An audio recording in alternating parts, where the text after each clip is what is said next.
मार्गशीर्ष महिन्यातील गुरुवार 4 डिसेंबर 2025 रोजी आपण दत्त जयंती साजरी करणार आहोत. दत्त जयंतीसोबत आपल्याला सत्यनारायणही करायचं आहे.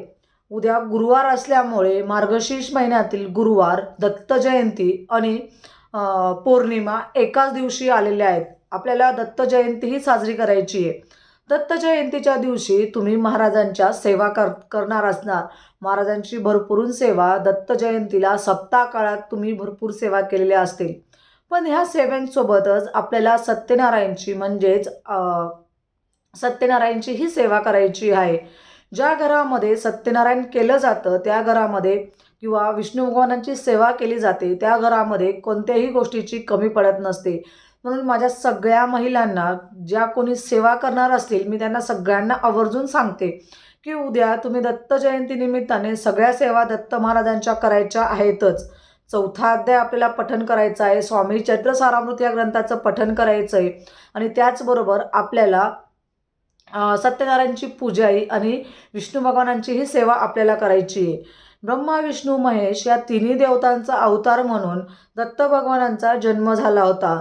हा जन्म उत्सव आपण दिवाळीसारखाच करत असतो. म्हणून त्याचबरोबर आपल्याला सत्यनारायणाच्या दिवशी आपण माता लक्ष्मीला प्रसन्न करून घेण्यासाठी किंवा आपल्या घरात जी लक्ष्मी प्राप्त झालेली आहे ती टिकून राहण्यासाठी आपल्याला कोणत्या सेवा करायच्या आहेत.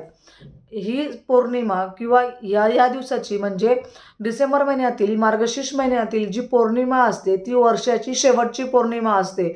आणि असं म्हटलं जातं की आपण वर्षातून कोणतीही पौर्णिमा तुमच्याकडनं झालेली नसेल तर ह्या दिवशी तुम्ही ह्या पौर्णिमेला आवर्जून ह्या सेवा करा. म्हणजेच तुम्हाला तुमच्या पूर्ण वर्षाची मार्गशीर्ष महिन्यातील ही पौर्णिमा जर तुम्ही सेवा केल्या तर पूर्ण वर्षाच्या सेवा केलेल्याचं फळ तुम्हाला ह्या दिवशी भेटत असतं.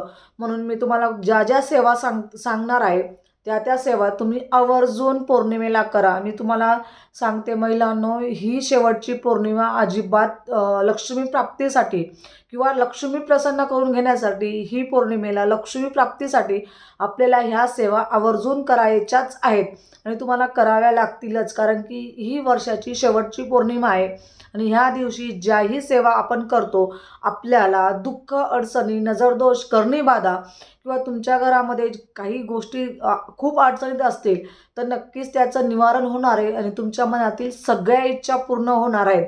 ज्या घरामध्ये विष्णू भगवानांची सेवा केली जाते त्या घरामध्ये माता लक्ष्मी प्रसन्न आणि अखंड प्रसन्न होत असते आणि आपल्या घरात कायमस्वरूपी तिचा वास असतो. म्हणून ज्याही सेवा सांगेल त्या तुम्ही आवर्जून करा. तर आपल्याला काय करायचं आहे, तर उद्या तुमच्याजवळ माता लक्ष्मीचा फोटो असेल तर माता लक्ष्मीचा फोटो नीट पुसून स्वच्छ पुसून घ्यायचा आहे.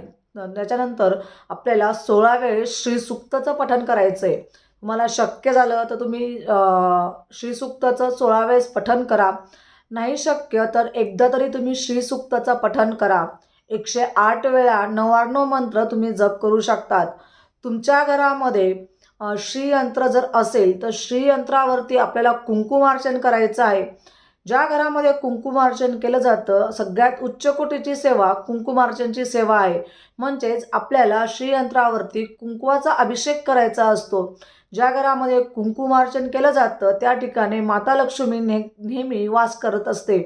असं म्हटलं जातं की तुम्ही घरात कोणतेही शुभ कार्य असो त्या शुभ कार्यासाठी जर तुम्ही जे आपण कुंकुमार्चन केलेलं असतं त्यांचा कुंकू लावून जर तुम्ही घराच्या बाहेर जर पडले ते काम तुमचं हमखास होतं. तुम्ही असं रोजही तो कुंकू लावायलाच पाहिजे. असं म्हटलं जातं की टिकली लावण्यापेक्षा आपण कुंकू जर लावला तो अतिउत्तम असतो आणि शास्त्रातही कुंकवाला खूप महत्त्व आहे. म्हणून तुम्ही जर जो कुंकू लावून पुरुष असो किंवा स्त्री असो तर घराच्या बाहेर जर तुम्हाला जायचं असेल तर कुंकू लावून जर गेलं तर तुमच्या अशुभ गोष्टी टळतील आणि शुभ गोष्टी नेहमी घडून येतील. त्याच्यानंतर तुम्हाला तुमच्याजवळ लक्ष्मीचा टाक असेल किंवा मूर्ती असेल किंवा तुमच्या कुलदेवतेचा टाक असेल त्याच्यावरती आपल्याला कुंकुमार्चन श्रीसूक्तम म्हणून 16 वेळेस तुम्हाला त्याचं कुंकुमार्चन करून आणि आपल्याला अभिषेक करायचा आहे. त्याच्यानंतर 108 आपल्याला कुंकुमार्चन करता करता 108 वेळा 99 मंत्र म्हणून तुम्हाला 99 मंत्र म्हणून आपल्याला अभिषेक करायचा आहे. त्याचनंतर पौर्णिमेचा प्रारंभ उद्या चालू होणार आहे आणि 5 तारखेला पौर्णिमा समाप्त होणार आहे. म्हणून ती सूर्याने जेव्हा बघितलेली असते, म्हणजे उद्या तर सूर्याने तर बघितली नाही, ती पहाटेच संपणार आहे. म्हणून तरीही आपल्याला उद्या सकाळीच तर पहाटे संपणार आहे, तर म्हटल्यावरती आपल्याला 4 डिसेंबर रोजी संध्याकाळी आपल्याला सत्यनारायण पूजा करायची. ज्या घरामध्ये मार्गशीर्ष महिन्यात सत्यनारायण पूजा केली जाते किंवा सत्यनारायण पूजा केले जातात, बऱ्याच घरामध्ये असं आहे की 3, 5, 7, 21, 51 असे सत्यनारायण पूजा केले जातात. आणि ज्या घरामध्ये मार्गशीर्ष महिन्यामध्ये सत्यनारायण केला जातो त्या घरामध्ये माता लक्ष्मी अखंड वास करते, अखंड आशीर्वाद देऊन जात असते. कारण की माता लक्ष्मीला जी प्रिय आहे ते म्हणजे विष्णू भगवानांची सेवा. ज्या घरामध्ये विष्णू भगवानांची सेवा होते त्या घरामध्ये माता लक्ष्मी अखंड प्राप्त आणि अखंड वास करत असते. म्हणून तुम्हाला आवर्जून सांगेल की तुमच्याकडनं बाकी सगळ्या सेवा तुम्ही करणार आहे दत्त महाराजांच्या, तर त्याचबरोबर आपल्याला विष्णू भगवानांचीही सेवा करायची. आवर्जून तुम्हाला शक्य झालं तर नक्कीच संध्याकाळी तुम्ही प्रदोष काळात म्हणजेच ज्यावेळेस आपल्या घरामध्ये लक्ष्मी येते त्यावेळेस तुम्ही नक्कीच आवर्जून संध्याकाळच्या वेळेस आपल्याला सत्यनारायण करायचं आहे. उद्या दत्त जयंती आहे. दत्त जयंतीच्या निमित्ताने तुमच्याकडनं काही जणांच्या सेवा झालेल्या नसतील, तुम्हाला आवर्जून एक छोटासा उपाय मी सांगते.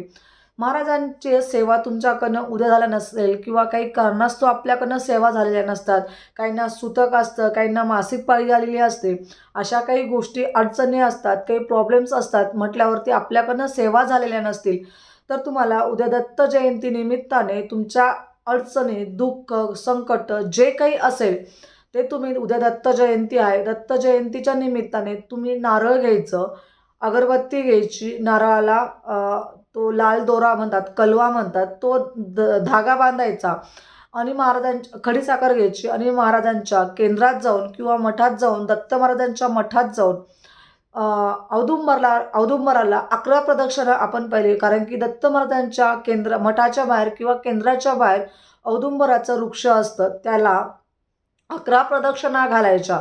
तुम्ही दिगंबरा दिगंबरा श्रीपाद वल्लभ दिगंबरा हा मंत्र जप करून तुम्ही जप झाल्यानंतर तुम्ही महाराजांच्या मठात जाणार. महाराजांच्या पुढे अगरबत्ती, नंतर नारळ आणि खडीसाखर महाराजांना अर्पण करा आणि तुमच्या ज्या इच्छा असतील त्या नारळावरती सांगायच्या आहेत. म्हणजे जी तुमची अडलेली कामं असेल, घर बांधण्यासाठी, संतान प्राप्तीसाठी, कोणत्याही तुमच्या कितीही मोठे संकट असतील किंवा दुःख असतील तर महाराजांना सांगायचे आहेत आणि त्यावेळेस ते नारळ महाराजांना अर्पण करायचं. महाराजांना त्रिवार मुजरा करायचा. मुजरा झाल्यानंतर महाराजांना सांगायचं की मी आजपासून तुम्हाला खडीसाखर, नारळ आणि अगरबत्ती म्हणजे जे तुम्ही नारळ अर्पण केलेले आहे, तर अर्पण केल्यानंतर महाराजांना तुम्ही आवर्जून सांगा मुजरा झाल्यानंतर की महाराज मी तुमची अखंड सेवा करेल आणि तुम्ही माझ्या जीही अडलेली कामं आहेत ती तुम्ही माझी मार्गी लावा आणि माझ्या आयुष्यातलं सगळं दुःख संकट जाऊन आणि दुःख नेऊन तुम्ही मला फक्त आनंद द्या. आणि मी तुमची एक गोष्ट तुम्हाला मी सांगेल की तुम्ही महाराजांना जेव्हा ते अर्पण करणार आणि आपण जेव्हा दुःख सांगतो त्यावेळेस आपल्यालाही महाराजांना काहीतरी देणं असतं. महाराजांना नेहमी म्हणतात की तू माझा नामस्मरण कर किंवा अखंड नामस्मरण कर किंवा तुम्ही मग नामस्मरण करण्याचं हे करा किंवा मी वर्षभर तुमची सेवा करेल. कारण की महाराज फक्त सेवेचे भुकेले असतात आणि महाराजांची उद्यापासून म्हणजे पुढच्या दत्त जयंतीपर्यंत तुम्ही आवर्जून महाराजांची सेवा करा. म्हणजेच तुमच्या मनातील सगळ्या गोष्टी, सगळे प्रश्न सुटतील. हा छोटासा उपाय होता. आणि सत्यनारायणची पूजा करा. उद्या गुरुवार आहे. गुरुवाराचे तुम्ही मार्गशीर्षचे गुरुवार चालू आहे. तुम्हाला बरेच महिला मार्गशीर्षचा गुरुवारही करतात. त्या गुरुवारांचं जेव्हा तुम्ही मांडणी करणार त्यावेळेस ह्या सगळ्या सेवा तुम्ही आवर्जून करून घ्या. आणि सत्यनारायणची मांडणी तुम्ही संध्याकाळीही करू शकतात. कारण की लक्ष्मी प्राप्तीच्या वेळेस आपल्याला ह्या सेवा करायच्या असतात.